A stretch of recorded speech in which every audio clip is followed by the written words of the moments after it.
Good afternoon. Make sure you stick around at the end because I believe we're drawing for 3 Yeti cups. 3. Okay, so make sure that you don't bolt as soon as Kirk gives you the okay. In 1988, the Elliott School of Communication did not exist. We still had departments of journalism and we had a department of communication. So I think that we were in early talks, by we I mean the people who were there at this time, in early talks of merging the two and forming the Elliott School of Communication. Elliott Hall did not exist. Those, at least journalism was in Wilner Hall or Wilner Auditorium. The Sunflower Newsroom was in the basement of Wilner Auditorium. I've heard some savory stories about that place. So you'd have to ask some of those people who were here to tell you more. Also in 1988, Kirk Seminoff graduated with a degree in journalism from Wichita State University.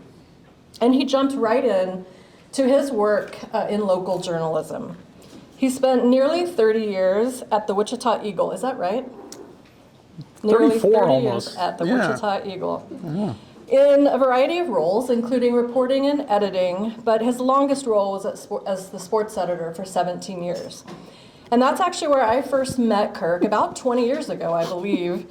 On occasion, they gave their sports designers a night off, and so I would sometimes sub over there, and Kirk was kind and didn't make fun of my lack of the sports knowledge or the way they did things in their own little department. 5 years ago, Kirk accepted the role of managing editor at the Wichita Business Journal. And in March of this year, he was promoted to the editor of the Wichita Business Journal. We are honoring Kirk not only for his long, wonderful career in serving local journalism in this community, but also for his steady leadership during a particularly difficult year for the staff at the Wichita Business Journal. We recognize that Kirk also supports the education of our young people. He speaks to classes and he offers feedback on stories and portfolios, generally with a lot of kindness, but a lot of honesty as well. He currently also serves as the president of the Student Publications Board, an organization that supports the Sunflower, helps make some of the decisions as the governing board, overseeing their budget, and serving to support them and stand up for them when the case arises. Kirk, you have done us, your alma mater, proud, and we're thrilled to name you the Elliott School of Communications 2023 Outstanding Alum. Thank you.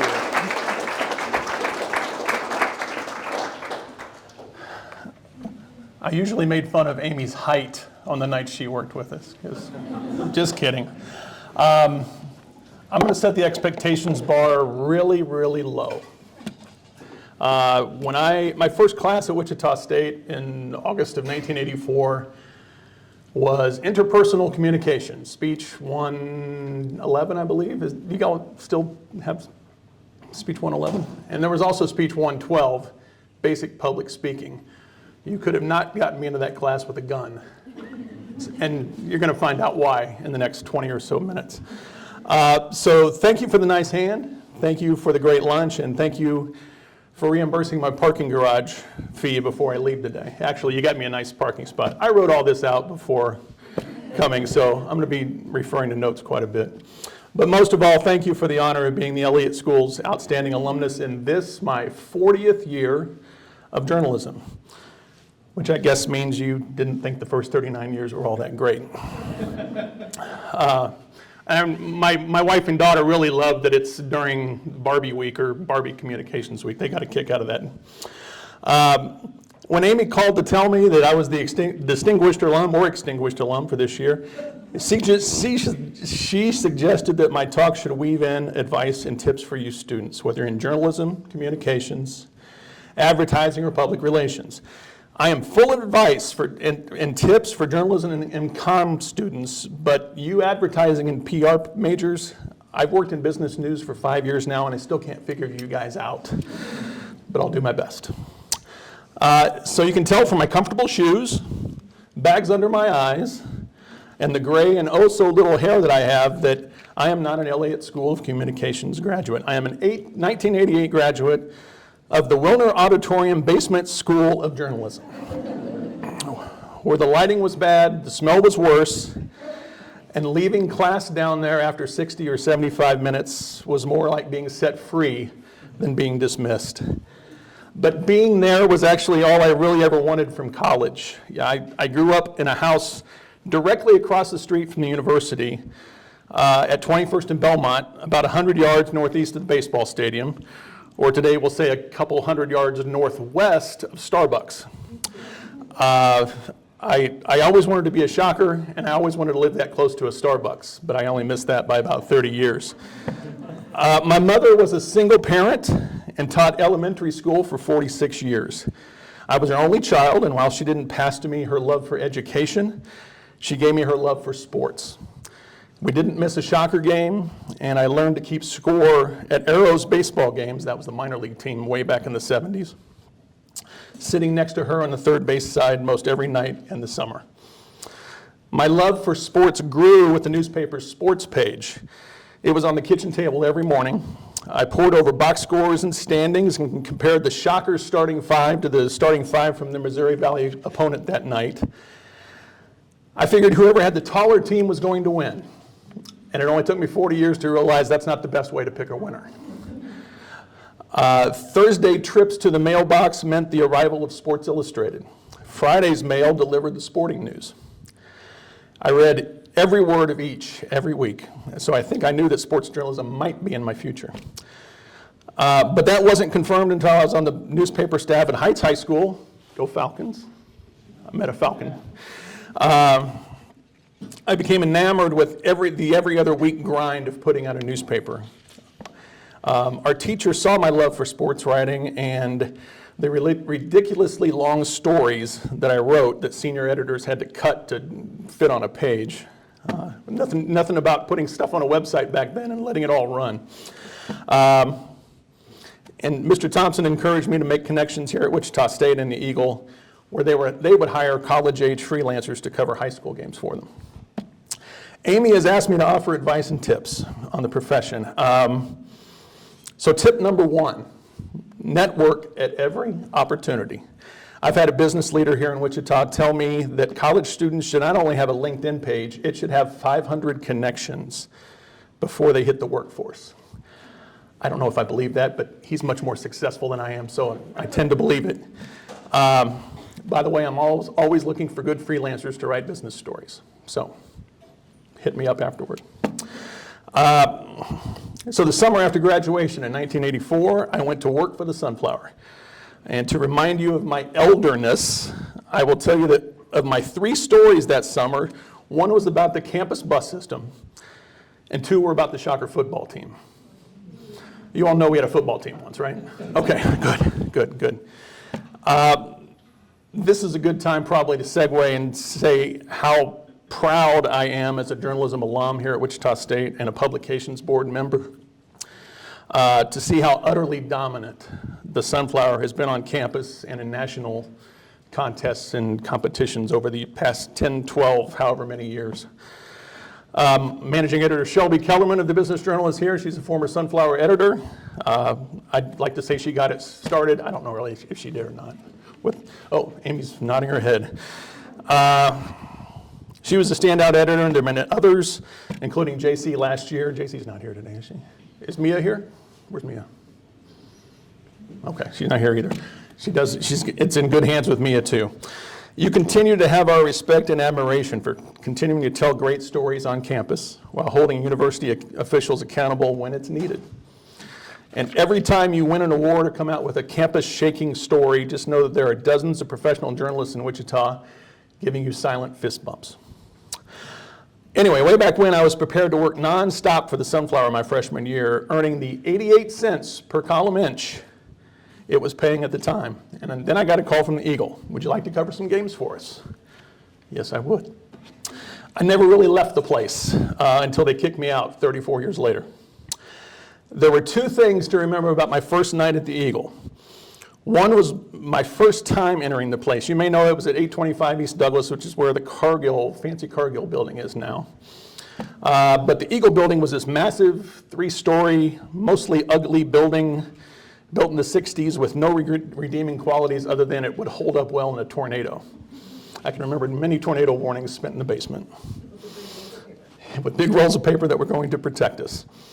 I had been assigned to cover the high school football opener between West High and East High. And the only thing I remember about the game was when the West punter kicked the ball into a strong wind and watched it go behind him, because the wind was so strong and it set up an easy touchdown and East won pretty easily. So anyway, after I get the interviews done and I race to my 1972 Dodge Polara, pretty cool car, I sped down 135 to downtown in the Eagle building, and that was my first time in the Eagle building. It had a smell all its own. It was mostly the smell of press room ink and chemicals, but it was also part cigarette smoke and maybe adrenaline on my part. Here I was, a 17-year-old kid, a week into college classes, and I was covering a football game for the newspaper that I grew up reading. And the other notable thing about my first night, I arrived in the newsroom, told the copy editors the score of my game, and they put me at a desk and showed me how to log into the computer system, since it was pre-PC and definitely pre-laptop. As I'm typing in the stats and starting on my story, a 30-ish high school sports beat writer named Bob Lutz came off the elevator from his game, and he sat at his desk. He took a deep breath, he sighed, then he turned to his right to look at one of the copy editors. Then, without a word, Bob flipped him off. That's my boss there, John Eck, by the way. I can flip him off. He knows us with love. The copy editor, who I'll talk more about in a second, he grabbed his chest to feign a heart attack, and then he picked up his 15-cent cup of coffee and went back to work. No smiles, no words, and I was hooked. I wanted to be a part of that. So tip number 2, whatever your profession and job, make sure it's at a fun place to be. You're probably going to be understaffed and overworked, but if you can find the joy in it, you're ahead in the game. I can admit 35 years after graduation, I skipped so many classes because I couldn't wait to get to the newsroom and work on feature stories, compile statistics, or do any damn thing the sports staff wanted me to do. Every little task was a thrill and an honor at that point. But the classes I never missed were Les Anderson's, of course. I hope you all know the legend of Les. I'm in no position to offer advice to instructors, but I'll do it anyway. Be the educator who teaches the classes that your students can't wait to get to. Whatever class Les taught, we eagerly anticipated it starting. I am proud to be one of the hundreds, maybe thousands of students who call Les a mentor. Tip number 3, find a mentor. You may already have one here, I hope you do. But make it a priority to connect with someone who's been through what you're doing and can offer advice when you need a boost. Back to that copy editor I mentioned, his name is Gary Carr. And right now I'm looking at Amy because she's wondering, what the hell's he going to say about Gary Carr? Gary Carr is one of the newsroom personalities that every newsroom has, or had, back in the glory days. One story I can tell about his daily dedication and devotion to our product, he joined the sports staff in 1960 as a reporter and copy editor. At some point, he was given, or maybe he took, the responsibility of compiling every sports statistic that was local that appeared in the Eagle. That was before spreadsheets and databases. When Gary dies, and he's still going at age 80 some odd, they will find maybe 5,000 wire-bound, single-subject notebooks in his basement with titles like 1976 Art Valley League Golf or 1992 KCAC Football Leaders. He just did it all by hand. Past his quirks and humor and dozens of cups of coffee a night, Gary knew how important his job was. Every single line of agate type, that's the tiny type, that is dedicated to local sports is read by someone. A 16-year-old seeing his name in the paper for the first time, or a grandmother cutting out her granddaughter's softball stats. The first time I knew I might be able to work full-time for the Eagle wasn't when somebody told me, hey, great story. It was when Gary asked if I would like to compile the City League's football and basketball statistics. He trusted me, and I didn't want to let him down. By the way, here's how dedicated Gary was. He called our assistant sports editor one early afternoon in 1989 and apologized because he was going to be a little late to work that day. Why? Tom Seals said, I'm getting married. I had been hired as a full-time copy editor by then, and I was working that day. Gary was not more than a half hour late. What a honeymoon. I could tell Gary stories afterward for hours. I worked with Gary 3 years on the sports desk, and even though 90% of copy editing jobs no longer exist, I can't emphasize tip number 4 enough. For those of you who do any writing of any kind, no matter what your profession, try to spend some time editing other people's work. You learn from other writers about good habits, and you especially learn about bad habits. I spent most of the 90s as a sports writer, as Amy said, first covering high school sports. That's the toughest job in the newsroom by far. And then covering Wichita State for 4 years. Probably none of you were alive during those mediocre basketball games, students, that is, with a pre-Coke Arena roundhouse that was in bad shape. And the low light for me, and not the Shockers, was the day I was almost beaten up by an assistant coach. He didn't like what I had written about an off-court incident that I had witnessed. 24 years later, I don't know if any of you know Gretchen Torline in the athletic office. I thank her twice a year for her perfect timing in exiting her office to see us nose to nose and getting the coach, who was an inch taller than me, and he had muscles, and I don't, obviously, getting the coach away from me. I was seconds away from getting my butt kicked. And here's tip number 5. Don't get beaten up by a source. After 4 years on the Shocker beat, I became assistant sports editor. And when my boss left in 1999, I became the sports editor at 33 years old, who was supervising at least 3 reporters who I grew up reading. Tip number 6.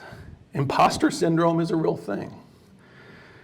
Just embrace it and work on your self-confidence. It took me a long time to be able to tell those 3 reporters what I needed to tell them. In all honesty, I was an awful supervisor for a while. I wanted everything in our section to be perfect every day, and it only took me 2 years to realize that is not going to happen. Allow me to be sentimental to the printed newspaper. It began to see fewer and fewer subscribers in the 2000s, and obviously now. The simplicity of posting a story to a website just doesn't have the thrill of putting together 8, 10, 12, 16, 20 pages of sports coverage in 5 hours or less, especially when most stories or stats arrive in the last hour. My proudest moment as a sports editor was waking up the Saturday at Wichita State playing in the 2013 Final Four, picking up my paper on the driveway and opening it up to a 56-page Final Four preview section. Did you work on that at all? Everybody worked on that. we really had a lot of people who put that together, all in writing, reporting, editing, photography, all in less than 24 hours. And most everybody was in Atlanta for the Final Four, so communication wasn't that easy. Tip number 7. Amid all challenges and obstacles, celebrate the good times.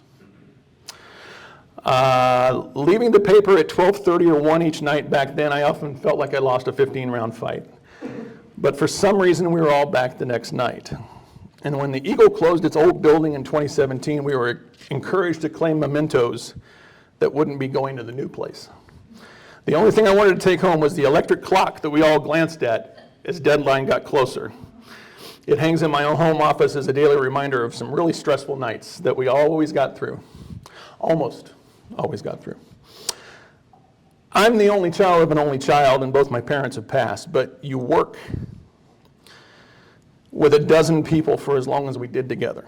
And through many stressful nights, you learn to love those people as family.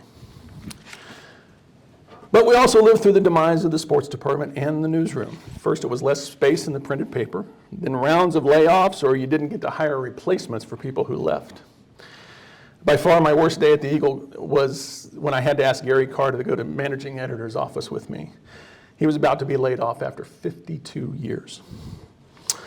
Finally, when the Eagle announced it was shutting down its press and printing the paper in Kansas City, which caused sports deadlines to go from midnight to 9 p.m., good luck getting a late game in the paper, I decided it was time to try something else. I became community engagement editor That is a fancy name for opinion page editor.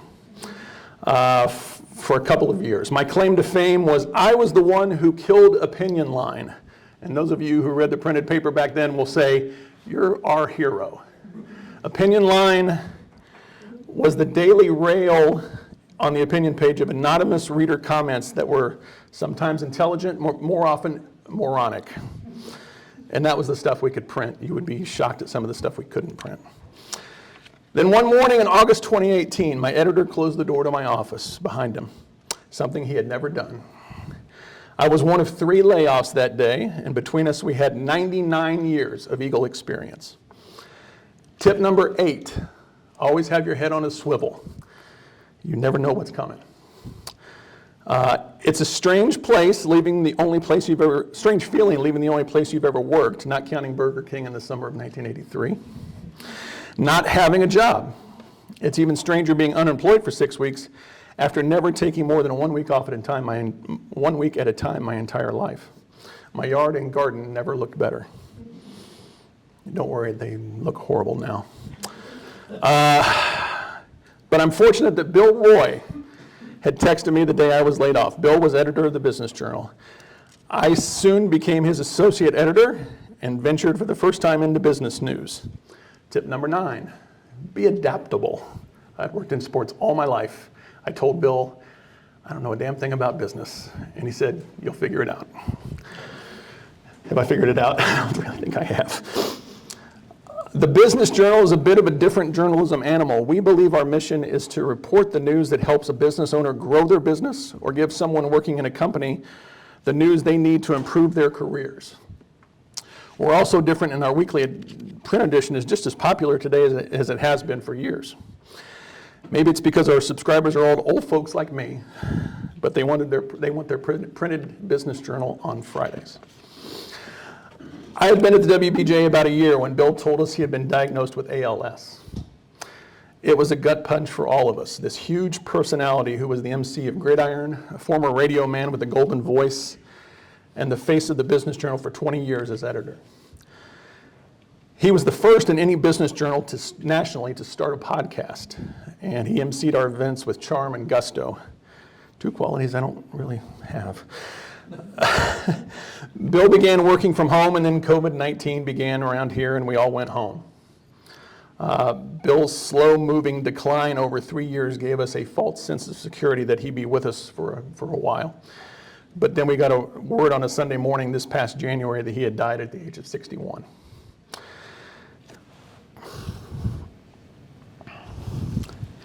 Tip number 10, tell your friends and coworkers you love them and appreciate them. Do it often. We only have 11 total staff members, including 5 in news, so it wasn't hard for all of us to try to rally together, keeping the mission going in Bill's memory. Then not 4 months later, I received a call that our aviation reporter, Daniel McCoy, had a heart attack at his home and died. Daniel was an Elliott School graduate, and for 15 years had immersed himself in Wichita aviation and manufacturing when he didn't know a thing about it when he started. He was a terrific and reliable beat writer, always knowing what little aviation detail was important to our city and our readers. But just like that, he was gone. While Bill's death surprised but didn't shock us, Daniel stopped all of us in our tracks. It's 5 months later, and I still don't think we're over it or past it. It has had an effect on our journalism, of course, losing a top-notch aviation writer in the air capital where it's important. Another thing it did was bring us even more close together. It has given us a new appreciation for mental health and reminded us that no matter what's going on in the news, our priority is each other, our spouses, our children, and being for them, being there for them. Work is second. There's no way I will end on a sad note, and if I can recover here, because Bill and Daniel's personalities wouldn't want that. And so when Amy called about today, she mentioned the folks who make the Distinguished Alumni decision were impressed with the way we've kept the newsroom together this past year. So I say this with total respect because I love these 2 men and they had wonderful senses of humor. I imagine that if there's a heaven, Bill Roy and Daniel McCoy are sitting in the K-State Lounge enjoying a fine bourbon looking down on this gathering and saying, so we had to die for Kirk to win an award? That's about right. My 20-year-old college daughter thought that would work well, and I hope it did. I was worried. Thanks again for having me today, and remember my 10 keys for success. Network your butt off. Make sure work is fun. Find a mentor. Read and edit other people's work. Don't get beaten up by a source. Embrace and work around imposter syndrome. Celebrate the good times. Head on a swivel. Be adaptable, and tell the people you work with you love and appreciate them. And if on the first day of work you see one coworker flipping off another, give the place a chance. You'll be fine. Thank you.